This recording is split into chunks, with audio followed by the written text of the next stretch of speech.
အားလုံးမင်္ဂလာပါဒီနေ့ကတော့ကျွန်တော်ပုံလေးတစ်ပုံပြကြည့်မယ်နော်အဲ့ဒီပုံကိုပြပြီးတော့ကျွန်တော်မေးခွန်းလေးတစ်ခု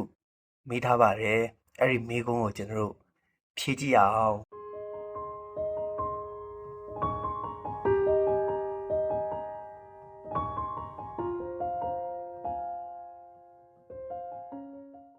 ကဲကျွန်တော်တို့ဘယ်လိုဖြေမိလိုက်ကြလဲပေါ့နော်ကျွန်တော်တချို့မေးတဲ့အခါမှာရက်မူးနေတယ်အသေးကွဲနေတယ်စိတ်ဓာတ်ကျနေတယ်ပေါ့နော်ဒါပေမဲ့ကျွန်တော်မေးတဲ့မေးခွန်းကတင်ပါထင်တယ်လည်းမဟုတ်ပါဘူးသင်ပါမြင်တယ်လည်းဖြစ်ပါတယ်လို့ကျွန်တော်တို့ကမြင်တဲ့အရာနဲ့ကြားတဲ့အရာကိုထင်တာနဲ့ပေါ့နော်ဝေဖန်သုံးသပ်ပြီးတော့တစ်ခါတလေအပြစ်တင်တာတွေကျွန်တော်လုပ်တတ်ကြတယ်ဟောဒါလူရဲ့တဘာဝပဲဖြစ်ပါတယ်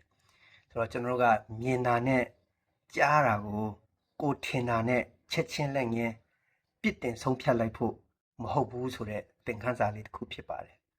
ကျေးဇူးတင်ပါတယ်